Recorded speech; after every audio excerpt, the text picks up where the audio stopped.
In this video today, I want to break down how I write paid ads and build funnels that bring rich people in through your funnels. If you're sick and tired of having a marketing team that is bringing in tons of really just broke leads, people who have no money whatsoever, people who would love to have your services but only have $500 in the bank account, then this video is for you. So I have a 5-step process that I use to bring in really wealthy people, people who are sophisticated, people who are ready to buy. I've been using this all year long on the companies that I am a fractional CMO for. One of the biggest results I've gotten for a company I've worked with is an average upfront cash collection of $27,000. 75% of leads coming through our funnel are certifying that they have $15,000 of liquid before they come in, and that has resulted in over $1 million a month in revenue for us. So in this video today, I'm going to be breaking down that process, what that looks like, how I am able to get those results. So how to sell to rich people. So let's break this down. Number one, where do we start in terms of just getting people with money through the funnel? Ultimately, that comes down to the ads. So your ad hook, that is the beginning of the relationship with the future client. So that's like the first entry point. For example, if you're having a lead quality issue and you change the VSL, that's not changing things at the top. The people come in initially through the top, through the ads, specifically through the hook on the ads, those first 5 seconds or so. So in the ad hooks, I like to use very disqualifying language. So I like to throw in just a basic like price drop in those first couple sentences, if not like the very first sentences. Like if you have $50,000 liquid and you're looking at investing into real estate, stop what you're doing. You need to see this. Something like that, for example. That is specifying in the initial stages, like you need to have $50,000 liquid in order to do this. So that's where we start, having a hook that financially disqualifies. Next, sophisticated pain points. So I think one of the main reasons why people struggle when it comes to having broke leads, having people who don't have any money come through their funnel, it's mainly because people, copywriters specifically, they don't really understand sophisticated pain points. They understand a more kind of broke audience because many of them are broke themselves. They aren't sitting around talking to rich people all the time. They don't have rich friends. They don't hear the complaints that rich people have. This makes it really hard for them to understand the audience. But you as a marketer, copywriter, business owner, whoever is doing the marketing for your company, you need to understand more sophisticated pain points. So to give you an example, a former client of mine that did pretty well for themselves, they're making about $4 to $5 million a month selling to a very sophisticated audience. They ran an ad for over a year that used the hook, your financial advisor doesn't know about this. So if we look at that hook, what is that doing? It's doing two things. Number one, it is qualifying like wealthy people. Most people who work with financial advisors are like rich old people. I don't really know a lot of people who are pretty broke that work with financial advisor. I've just never met those people. Everyone I know that works with a financial advisor is 50 plus years old, 40 plus years old. So A, it's targeting rich people. B, it is entering the belief that is already in their head. A lot of these kind of old rich people working with financial advisors, they think their financial advisor is a dumbass. They think they're an idiot.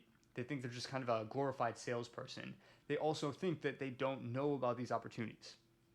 They want a financial advisor that is like bending over backwards, like seeking out all the cool new shit, all the great ways for them to juice their returns, make tons of money. And they think their financial advisor is not doing that.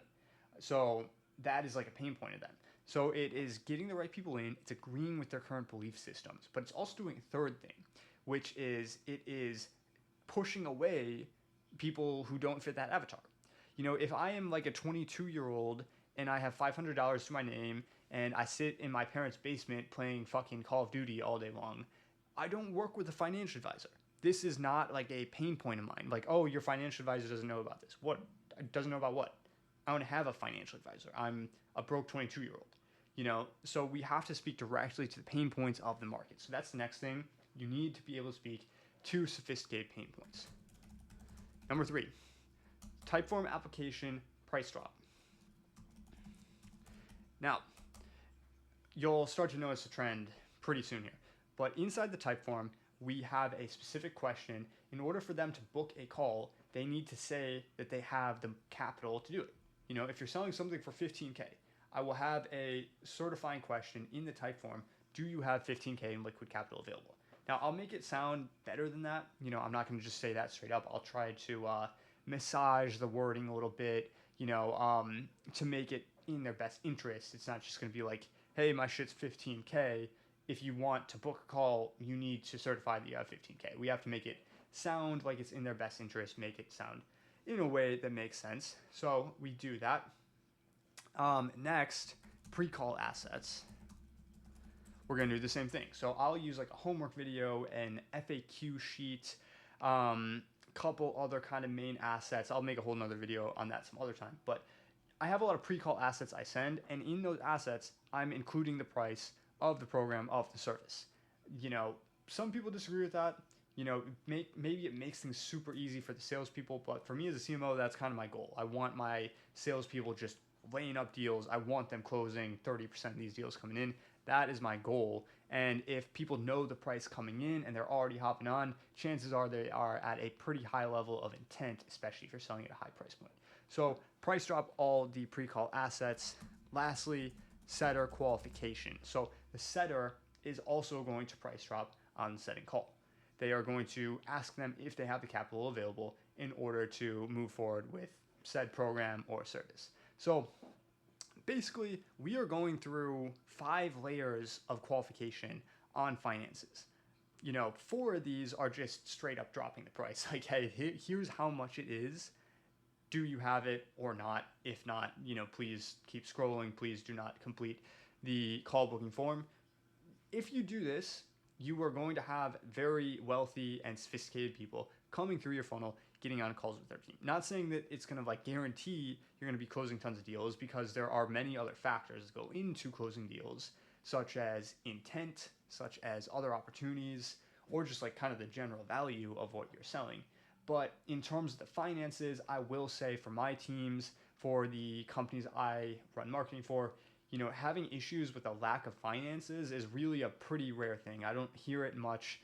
I mean, my salespeople complain about a million different things, but having broke people on their calendar is not really one of the main ones, which is pretty rare. If you are a marketer, that's kind of the biggest problem I see from a lot of other people. So use this 5-step process, give it a try, see how it goes. And if you have any questions, any issues, drop a comment, let me know. So thanks for watching. Drop me a subscribe if it was helpful, and I will keep putting out more stuff like this pretty soon.